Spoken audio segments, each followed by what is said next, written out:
Retour dans le débat de France 24. C'était donc vendredi, les élections en Iran. Les résultats sont arrivés pour l'essentiel aujourd'hui. On en parle avec nos invités sur ce plateau. Azad Ekian, professeur en sociologie politique à l'université Paris Diderot, spécialiste de l'Iran. François Giré, spécialiste en géostratégie, président fondateur de l'Institut français d'analyse stratégique, l'IFAS. Feredoun Kavand, maître de conférence à l'université de Paris-5 René Descartes, spécialiste des relations internationales et des questions économiques en Iran.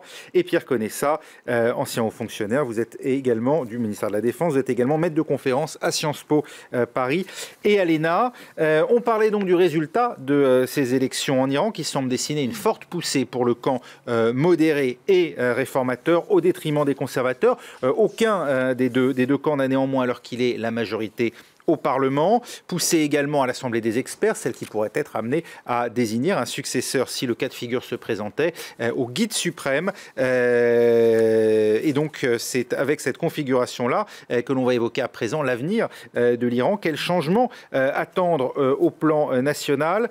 Faut-il s'attendre, par exemple, François Giré, à une libération des prisonniers politiques comme certains le souhaitent chez les humanitaires? Je crois que c'est un domaine, comme globalement le domaine des droits de l'homme, sur lequel, là encore, la modération, le calme et la patience sont de mise. Il est certain que le poids traditionnel des ultra-conservateurs va s'alléger. Est-ce que ça veut dire que les prisons vont s'ouvrir? Est-ce que ça veut dire que régnera une liberté d'expression absolue? On est très très loin de là. Il y a encore toute une série de mécanismes qui verrouillent la liberté d'expression, qui verrouillent aussi la possibilité de s'exprimer de manière libre politiquement. Encore une fois, on n'en a pas fini avec cette histoire d'accuser, par exemple, la BBC en langue farsi de vouloir interférer dans la vie politique.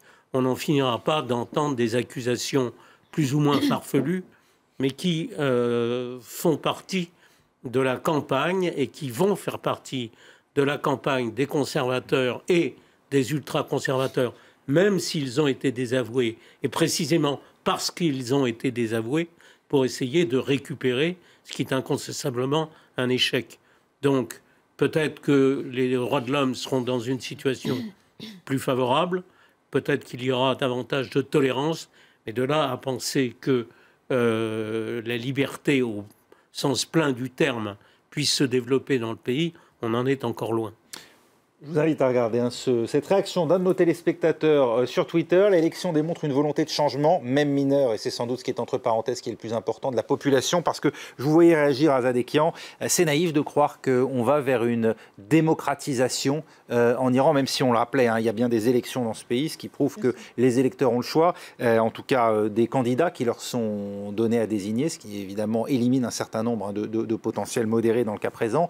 Sur 3000, seuls 200 ont vu leur candidature retenue. Néanmoins, vous pensez qu'il est trop tôt pour envisager une quelconque évolution du régime? Ce n'est pas la victoire de la révolution? Non, écoutez, il faut voir que le problème principal du pays, pour l'ensemble de la population, à part une infime minorité, c'est le problème économique, c'est le chômage. Et en particulier, le chômage des jeunes diplômés, entre autres. Puisque l'Iran a 4 millions d'étudiants, ils sortent des universités diplômés, il n'y a pas d'emploi. Et donc, ça, c'est vraiment la première préoccupation. Je vous le dis, la première préoccupation de la majorité des Iraniens, ce n'est pas les droits de l'homme, c'est le travail. C'est le travail de pouvoir vivre et survivre. Raison pour laquelle le président Rouhani va s'atteler à redresser l'économie autant que possible. L'économie de l'Iran, en particulier, il va continuer à inviter les investisseurs européens et étrangers de façon à créer de l'emploi, ouvrir le pays, libéraliser davantage, bien sûr, l'économie et effectivement, comme ça a été dit, d'essayer de restreindre l'emprise de tout un tas de fondations sur l'économie iranienne. Et préparer sa réélection en 2017. Si il réussit à le faire, à partir de 2017, il va certainement commencer les réformes politiques, mais pas dans l'immédiat. En revanche, s'il a un Parlement modéré, favorable. Je vous ai parlé de 13 femmes élues pour le moment. Qu'est-ce qu'elles vont faire? Elles vont présenter des motions pour changer des lois discriminatoires. Et des autres députés peuvent aussi demander, par exemple, la libération des prisonniers politiques. Il ne faut pas s'attendre à ce qu'un millier de prisonniers politiques soient libérés du jour au lendemain, mais on voit qu'à travers des négociations, chaque jour, il y a des prisonniers qui sont libérés, d'autres qui sont emprisonnés. Et il y a autre chose. On a vu ça sous Khatami, 2002-2003. Là, les prisonniers politiques ont été libérés grâce aux négociations de la Troïka européenne, l'Allemagne, la France, la Grande-Bretagne, avec le judiciaire iranien, qui a finalement accepté de libérer des prisonniers politiques, et j'en sais quelque chose d'ailleurs. Et puis, on sait aussi que, par exemple, la lapidation pour adultère a été un temps suspendue par le judiciaire, qui est aux mains des ultra-conservateurs, grâce à ces mêmes négociations. Donc, réintégration de l'Iran au sein de la communauté internationale, les négociations avec l'Europe en particulier, me laissent entendre qu'il y aura des moratoires sur un certain nombre de peines et la libération d'un certain nombre de prisonniers politiques qui posent moins de problèmes politiques aux conservateurs que d'autres. Mais ça ne va pas se faire du jour au lendemain. D'ailleurs, j'aimerais savoir dans quel pays il y a la liberté totale. Écoutez, arrêtons déjà. Et d'une part, et d'autre part, l'Iran se situe au Moyen-Orient. Ce n'est pas en Europe, c'est au Moyen-Orient. Donc par rapport aux pays de la région, l'Iran déjà a une certaine liberté de parole. Les journaux iraniens, il faut les lire. Vous allez voir qu'ils disent beaucoup de choses. Ils disent beaucoup de choses. Bien il y a aussi sûr, des prisonniers politiques, il y a aussi des gens qui ont été emprisonnés parce qu'ils défilaient en 2009. Parce qu'ils ont publié, parce qu'ils ont dit. Donc ils disent et ils sont emprisonnés. C'est ça qui se passe. Donc la parole a été déjà libérée depuis de nombreuses années en Iran. Feridoun Kavand, on va revenir quand même un instant sur le programme du président Rouhani en matière économique notamment, puisque on vient de l'entendre, c'est là qu'il est attendu au tournant. Que va-t-il entreprendre dans les prochains mois? Que veut-il faire? Le président Rouhani, dès le début de son mandat, a obtenu des succès importants dans le domaine de la lutte contre l'inflation. Il y avait, à la fin du mandat de Ahmadinejad, l'ancien président, un taux d'inflation de 40%. On est à 12%, mais malgré 12%, ça fait partie des taux d'inflation les plus élevés dans le monde. En ce qui concerne la croissance, la situation est extrêmement difficile. On devrait avoir cette année un taux de croissance plutôt négatif, ou de toute façon aux alentours de 0%. Donc les entreprises ferment, il y a beaucoup de chômeurs. Et par conséquent, l'objectif principal, c'est dans ce domaine, c'est surtout de libéraliser dans la mesure du possible l'économie iranienne et puis de faciliter l'accès des investisseurs étrangers en Iran.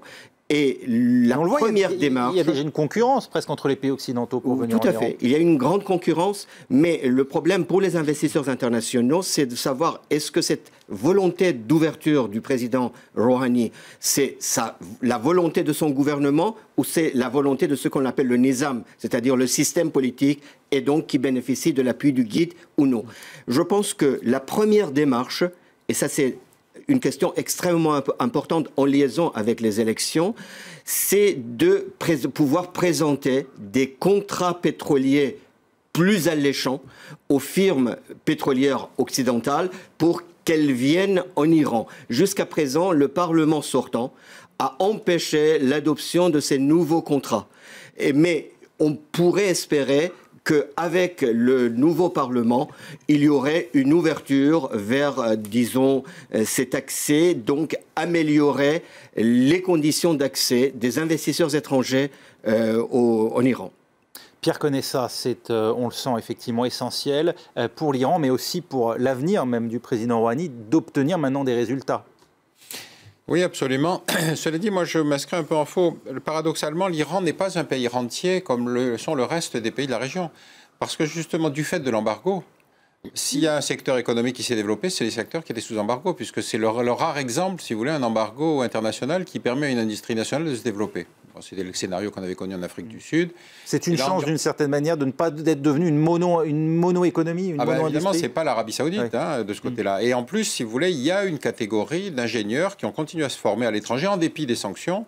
Il y a une catégorie de techniciens de très haut niveau, etc. Et l'Iran a montré sa capacité, d'ailleurs sur les programmes nucléaires et balistiques, qu'en dépit des sanctions, il pouvait continuer à développer une technologie. Donc, il ne faut pas partir de l'idée, si vous voulez, qu'on arrive dans l'Arabie Saoudite des années 70. On est sur un pays qui, justement, a une deuxième caractéristique en matière économique, c'est le sentiment de profonde injustice que la communauté internationale lui a infligé. Puisque finalement, si vous voulez, on parle des droits de l'homme en Iran, mais on n'en parle jamais dans les pays de la périphérie, vous le savez bien, puisqu'on attend des contrats. Donc on est dans cette situation où les Iraniens sont parfaitement sensibles à ce double standard qui leur a été imposé à travers les sanctions, à travers tout le reste. Donc la négociation que monsieur évoque avec le pétrolier, c'est certainement l'étape la plus importante économiquement. C'est vrai qu'effectivement, là, c'est la seule manière pour l'Iran de retrouver, si vous voulez, une partie de ressources de devises en plus de ce qu'on lui a rendu, parce qu'il ne faut pas oublier non plus. Pardonnez-moi juste ce détour, mais l'Arabie Saoudite essaye de tuer le retour de l'Iran sur la scène internationale en cassant les prix du pétrole au sein de l'OPEP? Moi, je le pense, oui. Je pense que ça participe du conflit. Il n'y a pas de doute. Non, on a beaucoup dit que c'était aussi pour tuer les producteurs de gaz de schiste aux États-Unis. Ça peut servir deux objectifs. Ah oui, ça peut en servir plusieurs. Mais de toute façon, c'est le seul pays qui puisse jouer sur le cours du pétrole à ce point-là, c'est-à-dire qu'il puisse se permettre de supporter longtemps un très bas prix du pétrole. Je vous ai interrompu, pardon. Non, mais c'est pour dire qu'il y a aussi ce conflit qui probablement pèse en Iran dans le débat, c'est-à-dire comment cette situation... Il n'y a pas un pays dont l'environnement géopolitique soit aussi instable que l'Iran. Entre l'Afghanistan, le Pakistan, le conflit avec l'Arabie Saoudite, la Syrie et l'Irak, ça fait quand même un environnement qui pèse et pour lequel, effectivement, les Iraniens attendent que les Occidentaux reconnaissent une partie, si vous voulez, de la légitimité de ce régime. Il a tenu la distance alors que ça fait des années qu'on annonce qu'il va s'écrouler. Maintenant, si vous voulez, le problème... bon, bien sûr, le pétrole, le gaz, c'est un élément important. Si vous regardez la balance commerciale, c'est quand même l'essentiel des exportations. Cela dit, ce qu'on attend de Rouhani, c'est un travail en profondeur dans le pays. Ça veut dire que ce n'est pas seulement des contrats pétroliers avec les pays occidentaux, ce sont des contrats pour mettre en œuvre la transformation du pays. C'est-à-dire ce que Ahmadinejad n'avait jamais été capable de faire, c'est-à-dire réindustrialiser, c'est-à-dire créer des infrastructures, c'est-à-dire des milliers de kilomètres de routes, c'est-à-dire des ports qui permettent de développer le commerce. C'est tout ça qu'on attend de lui. C'est un pays qui a réellement des ressorts forts au plan économique, l'Iran, au-delà évidemment du patriotisme que certains peuvent ressentir autour de ce plateau, mais c'est réellement un pays qui présente plus d'opportunités que beaucoup d'autres aujourd'hui dans cette région? Déjà, si vous regardez par exemple ce que Rouhani a quand même réussi à faire, c'est que pendant ces années-là, l'Iran est devenu finalement... indépendante au niveau, par exemple, de la production du blé, ce qui n'était pas le cas avant. C'est-à-dire que le pays importait massivement des produits agricoles au détriment des paysans iraniens. Maintenant, le pays est devenu indépendant, si vous voulez. Donc, en même temps, il y a des exportations. Même avant Ahmadinejad, l'Iran exportait vers l'Allemagne même des produits industriels faits en Iran. Moi, j'ai même visité des usines qui produisaient comme ça des pièces pour le marché allemand, par exemple. Donc, il y a effectivement, comme ça a été dit, un savoir-faire qui va effectivement être de nouveau remise sur le marché international. Aucune industrie, aucun savoir-faire ne peut pas développer effectivement dans un environnement fermé. N'oubliez pas que les sanctions qui pèsent encore aujourd'hui contre les banques iraniennes ont eu des dégâts très importants aussi, puisque beaucoup d'entrepreneurs privés n'arrivaient pas effectivement à exporter, voire même à acheter des produits dont ils avaient besoin. Maintenant, ça fait une semaine que des banques iraniennes ont obtenu le SWIFT et peuvent petit à petit réintégrer le marché international. De paiement interbancaire. Il y a ça. Et en plus de ça, et par rapport à l'ensemble des pays de la région, l'Iran a une classe moyenne très bien formée. Donc, les entreprises étrangères savent que si ils vont en Iran, ils peuvent tout de suite commencer. Ils n'ont pas besoin de former, ce qui est le cas, par exemple, de l'Arabie Saoudite. Ils sont obligés de former. En Iran, il y a énormément de personnes déjà formées, opérationnelles du jour au lendemain. Ça, c'est effectivement aussi un capital important. À cela s'ajoutent les capitaux iraniens à l'étranger, y compris à côté, c'est-à-dire à Dubaï, qui peuvent aussi revenir en Iran et réinvestir. Une diaspora iranienne, qui est effectivement très présente dans beaucoup de pays. Un mot rapide, et puis après on passera effectivement aux conséquences internationales. D'accord. Effectivement, l'Iran dispose des capacités considérables, donc réserves pétrolières, réserves gazières, une tradition commerciale très ancienne, 15 frontières terrestres et maritimes, et puis une classe moyenne, des étudiants très nombreux, des ingénieurs, etc., etc. Le seul problème, c'est que l'économie iranienne est très étatiste. Donc il y a la mainmise de l'État sur cette économie. 80% du PIB iranien provient donc du secteur public. Et donc il y a la corruption. Il y a la mainmise donc des institutions, des fondations, de l'armée sur l'économie iranienne. Tout est prêt pour permettre la relance donc, de l'économie iranienne et pour permettre à ce pays de devenir, certains disent le Brésil du Moyen-Orient, d'autres disent même l'Allemagne du Moyen-Orient. Donc tout est permis à condition qu'il y ait des conditions, un climat favorable pour les investissements et pour l'activité productive en Iran. Alors justement, pour créer ce climat favorable, est-ce que d'une certaine manière, Pierre Conessa, l'élection qui vient de se dérouler peut permettre un rapprochement avec l'Occident qui aille plus loin que ce qu'on a vu jusqu'à présent? On imagine pour l'instant impensable la réouverture d'ambassades, par exemple, aux États-Unis, compte tenu de ce que dit régulièrement l'ayatollah Khamenei, encore la semaine dernière. Oui, je crois que si vous voulez, il y a dans toute la diplomatie, c'est l'art de cacher les choses qu'on fait, quand même. C'est-à-dire qu'on dit qu'on n'ouvre pas d'ambassade, mais on sait très bien que les négociations se sont passées directement et sur terrain neutre, etc., etc. Donc là, en l'espèce, c'est aux Européens de se décider, c'est-à-dire de ne pas rester dans la mouvance des Américains, qui ont, eux, à l'intérieur de leur société politique, une espèce de barrage anti-iranien qui reste très fort. Et si vous voulez, il faut mesurer combien dans l'identité collective américaine, la perte de l'Iran et la question de l'ambassade américaine reste, si vous voulez, comme un élément. Vous savez, régulièrement, ils vous sortent celui-là était parmi les preneurs d'otages de l'ambassade. Je ne sais pas comment ils arrivent à refaire le schéma 25 ans après, mais ils vous ressortent régulièrement ça. Par contre, en Europe, il y a une véritable possibilité énorme de coopérer avec l'Iran parce que nous n'avons pas les mêmes a priori politiques. Nous subissons la crise des réfugiés, or on a besoin de l'Iran pour la totalité des crises de la région, que ce soit l'Afghanistan, que ce soit l'Irak, que ce soit la Syrie, etc., etc. Donc il faudrait que l'Europe existe politiquement, mais enfin c'est peut-être un peu. Sur la crise des réfugiés, l'Iran aurait la possibilité d'agir parce qu'on voit bien que ça passe par la Turquie et que c'est la Turquie aujourd'hui qui a... Même entre l'Afghanistan et la Turquie, il n'y a pas de frontière. Donc non, ils sont obligés de transiter par l'Iran. Donc, et puis, encore une fois, on est dans cette situation étonnante où nous, Européens, nous battons sur le problème des réfugiés, mais rappelez-vous quand même que les pays du Golfe n'acceptent pas les réfugiés. Peut-être que l'Europe pourrait aussi rappeler à l'ordre un certain nombre de solidarités qu'ils proclament continuellement, non pas les Iraniens, mais les Saoudiens, sur la solidarité avec le reste de la communauté musulmane. Les représentants américains, les représentants américains disent que l'Iran a respecté jusqu'ici un accord sur le nucléaire. Téhéran a néanmoins, et je voudrais avoir votre réaction là-dessus, semblé enfreindre à plusieurs reprises les restrictions internationales sur les missiles balistiques. On a encore vu, là, à l'occasion des célébrations de la révolution iranienne, une fusée capable de propulser un satellite dans l'espace, un peu à l'image de ce que fait la Corée du Nord. Est-ce que là, d'une certaine manière, on ne joue pas un peu avec le feu, François Géry? Alors, d'abord, il faut toujours distinguer une fusée qui met en place un satellite, c'est une chose.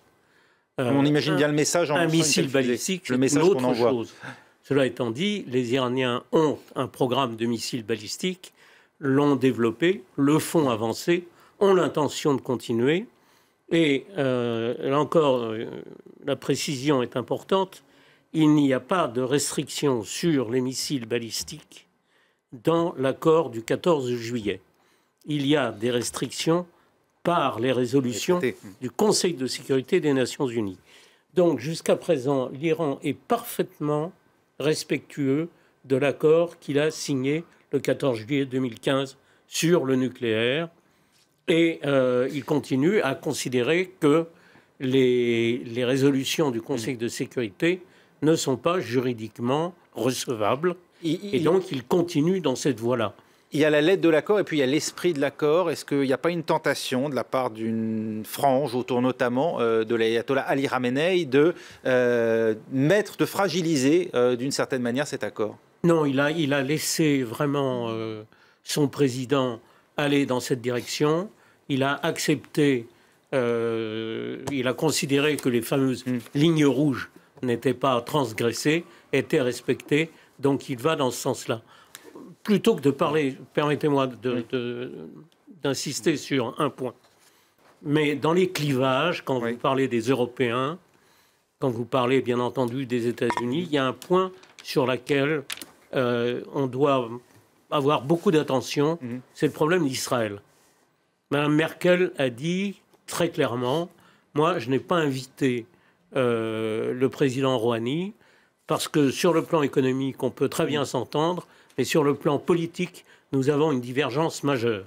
C'est la même chose pour les États-Unis, et ça explique la difficulté de se mettre d'accord sur les affaires du Moyen-Orient en règle générale. Et on en restera là. Merci beaucoup d'avoir été avec nous. Merci François Géré, merci à Zadekian, merci également à Pierre Conessa et à Fereidoun Kavand d'avoir été avec nous pour ce débat consacré à l'Iran. Voilà, on va passer dans un instant à l'actualité vue du net, un œil sur les médias.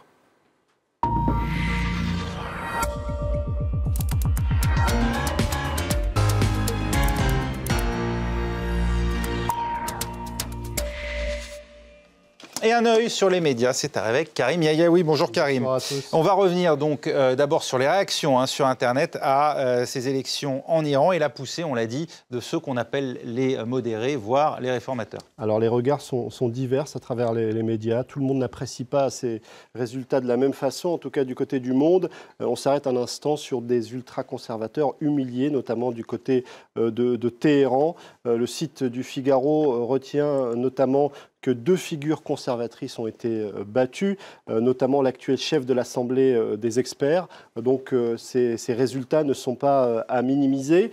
Il y avait cet article également à lire sur le site Slate, je crois signé d'un de vos invités ce soir, qui s'arrête un instant sur cette poussée réformiste qui montre, on ne voit qu'à moitié, d'ailleurs. Montre que les Iraniens ont voulu consolider la composante républicaine de la République islamique. Ce n'est pas du tout... c'est l'avis d'Azadekian qui était effectivement avec nous dans le débat, qui est toujours avec nous autour du plateau. Ce n'est pas l'avis de celui qui a publié ou qui a rédigé cet article sur le site de l'Obs, Farzad Madadzadeh, qui est un militant qui a passé quelques années dans les prisons iraniennes. Pour lui, tout ça n'est qu'une mise en scène, notamment ces agents du régime qui viennent gonfler la foule des votants. Il évoque aussi ce président Rouhani qui, selon lui, n'est qu'une façade avec ses 2300 exécutions. Et on s'aperçoit que les regards portés sur ces élections sont très divers. Le site qu'on découvre ensemble, celui d'Ouest France, se pose justement cette question: ouverture réelle ou stratégie d'ouverture. Cet article souligne que du côté des forces conservatrices qui composent le pays, on n'est pas forcément hostile à l'ouverture économique et on souligne aussi que les Pasdaran seraient parmi ceux qui seraient les premiers à profiter de cette ouverture économique. Il y avait un article qui le soulignait sur ce site internet Al Monitor. Il y avait aussi cet article de Bernard Ourcade sur le site Orient 21 qui soulignait aussi que l'ouverture économique ne signifie pas forcément ouverture politique. Alors, évidemment, il est trop tôt pour balayer d'un revers de la main cette poussée réformatrice. Il faudra sans doute attendre quelques temps pour voir comment évolue la société iranienne à la suite de ces élections. Oui, d'autant qu'un certain nombre de sièges sont soumis à second tour, courant avril. Donc on n'aura pas de toute manière cette semaine la composition définitive de ce Parlement. L'émoi à présent suscité par les déclarations. À la veille d'une élection à gros enjeux, le Super Tuesday demain aux États-Unis, déclaration de Donald Trump qui cite Mussolini et reçoit au passage le soutien d'une figure du Ku Klux Klan qui dit d'ailleurs ne pas connaître. Il dit ne pas le connaître. En tout cas, les médias américains n'ont pas été forcément convaincus par cette explication de Donald Trump. Alors ça suscite l'émoi, mais le site du Monde souligne que c'est presque une journée médiatique pour Donald Trump qui nous a habitués à des sorties les plus fracassantes les unes que les autres. Alors sur le Ku Klux Klan, il a reçu le soutien d'une figure du Ku Klux Klan. Il explique qu'il ne connaît pas l'homme, qu'il ne connaît pas le Ku Klux Klan et que par conséquent, il ne peut pas rejeter leurs idées. Les médias américains se sont empressés de lui rappeler que son père a été arrêté en 1927 alors qu'il participait à des violences aux côtés de membres du Ku Klux Klan. Donald Trump, vous le disiez, a cité Mussolini avec cette phrase largement relayée dans les médias américains: il vaut mieux vivre un jour comme un lion que 100 ans comme un mouton. Évidemment, cette phrase, il faut le souligner tout de même, a été à l'origine tweetée par un journaliste de Gawker qui voulait prouver que Donald Trump était capable de retweeter tout et n'importe quoi. Alors, sur la question de Mussolini, il a balayé ça du revers de la main en expliquant que le plus important, ce n'était pas celui qui était à l'origine de la phrase, mais la phrase. Les médias américains ont aussi noté que c'est peut-être la seule citation qu'ils ont en commun. Donald Trump et Bernie Sanders ont tous les deux cité Gandhi. Cette phrase tweetée par Bernie Sanders l'avait été également par le candidat à la primaire républicaine. Et puis Donald Trump qui a reçu... Alors la phrase, oui, d'abord il vous ignore, ensuite il rit de vous et puis finalement... Il vous combatte et vous gagnez. Et vous finissez par gagner. Alors cette phrase a fait le tour des réseaux sociaux. Il y a aussi un soutien qui a été largement commenté, cette fois-ci dans les médias français. C'est celui de Jean-Marie Le Pen qui a apporté son soutien à Donald Trump. Si j'étais américain, je voterais Trump. En tout cas, vous le disiez, ça a suscité l'émoi, mais du côté des médias américains, on ne s'intéresse pratiquement qu'à Donald Trump. C'est ce que souligne cette correspondante française, Laurence Haïm. Sans le CSA, eh bien, pour contrôler le temps de parole, les médias américains sont en continu sur Trump. Les médias US sont Trump, on ne parle que de lui. Et finalement, c'est sans doute l'objectif qu'il cherchait à atteindre. On verra demain. Heureusement que ce n'est pas un candidat iranien qui a fait ces déclarations, parce que sinon, qu'est-ce que ça aurait déclenché?